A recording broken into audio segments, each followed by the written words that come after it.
साथियों, मैं ਤੁਹਾਡਾ साथी एडवोकेट सुशील सियाग, काम डिंगावाली, तहसील अबोर, जिला फाजिलका। कल 21 मार्च 2024 को दिल्ली के माननीय मुख्यमंत्री श्री अरविंद केजरीवाल जी को एक शराब घोटाले के अंदर गिरफ्तार किया गया है। और आज जिस तरह मैंने हाया तौबा देखी है, क्या आप किसी की बात भी सुनोगे या ऐसे ही मतलब हाय तौबा करते रहोगे? उन लोगों के लिए पता है कि आपको अरविंद केजरीवाल को किस मामले में गिरफ्तार किया है? इन्होंने 17 नवंबर 2021 को दिल्ली के अंदर एक शराब पॉलिसी बनाई। उसके अंदर इन्होंने 2021-22 के लिए जो पहले 25 लाख रुपए सिक्योरिटी होती थी, जो इनकी फीस होती थी, कस्टम फीस या जो आबकारी फीस है, उसको इन्होंने 5 करोड़ रुपए में निर्धारित किया। तो देखने में एकदम ऐसे लगा भी जैसे मतलब इन्होंने बड़ा दावा किया कि दिल्ली सरकार का जो रेवेन्यू है वो बढ़ेगा। और यकीनन 25 लाख रुपए से जो चीज 5 करोड़ तक जाती है, लेकिन यहीं से खेल शुरू होता था।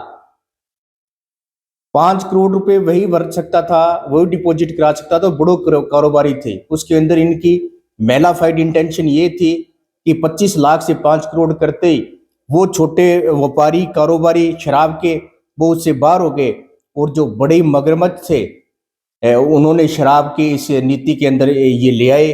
और उसके अंदर फिर खेल कहां से शुरू हुआ, इन्होंने उनको फायदा कैसे दिया और उसका रिजल्ट कैसे निकला। इन्होंने रेवेन्यू बढ़ाने के बड़े लंबे चौड़े दावे किए थे, लेकिन हुआ क्या?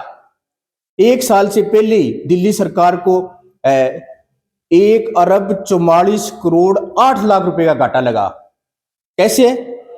उसको समझने के लिए एक मैं आपको इसके अंदर से फैक्ट देता हूं, तथ्य देता हूं कि किस तरह उन्होंने दिल्ली के रेवेन्यू को दोनों हाथों से लूटा।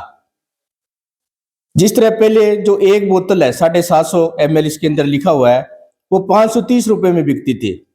फॉर एग्जाम्पल है, उसके अंदर सिर्फ कारोबारी को 33 रुपए और 35 पैसे मुनाफा होता था, जबकि वही मुनाफा उन्होंने उसके अंदर क्या था 223 रुपए 89 पैसे उत्पाद कर था और 106 रुपए वेट था। इसका मतलब ये था सरकार को एक बोतल के पीछे 329 रुपए 28 पैसे मिलते थे। और उन्होंने क्या किया, उसी बोतल को जो 750 ml की होती है 530 रुपए से बढ़ाकर उसका रेट कर दिया इन्होंने 560 रुपए।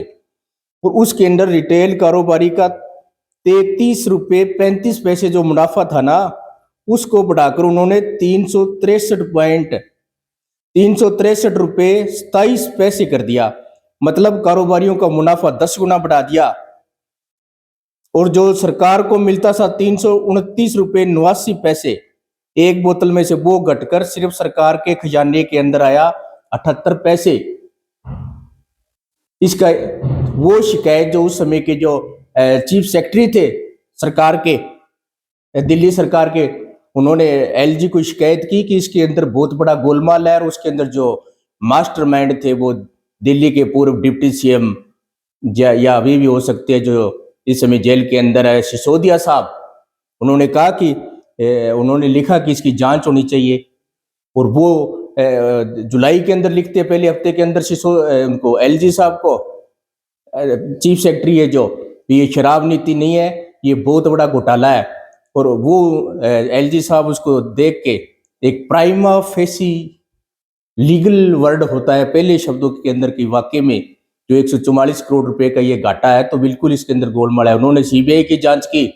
सीबीआई की जांच 22 जुलाई 2022 को शुरू हो जाती है और उन्होंने 30 तारीख को वापस ले लिया इसको, शराब पॉलिसी को। लेकिन उससे पहले कि ये निकलते सीबीआई की जांच के शुरू हो चुकी थी, और उस जांच के अंदर जो सुप्रीम कोर्ट तक इन्होंने फैक्ट रखे, ईडी ने रखे, तो उसके अंदर साफ हो गया कि ये मुनाफा कहाँ गया। तो 100 करोड़ रुपए तो जो कहते हैं सबसे कट्टर ईमानदार सरकार, सबसे कट्टर पार्टी, उसके खाते के अंदर इसके सीधा चुनावी फंड आम आदमी पार्टी के खाते में गए। अरे लोगों, किस जमाने की बात कर रहे हो? कहते जब गिरफ्तार हो जाता तो बड़ा नेता बन जाता है। बड़ा नेता कोई जमाने में बनता था?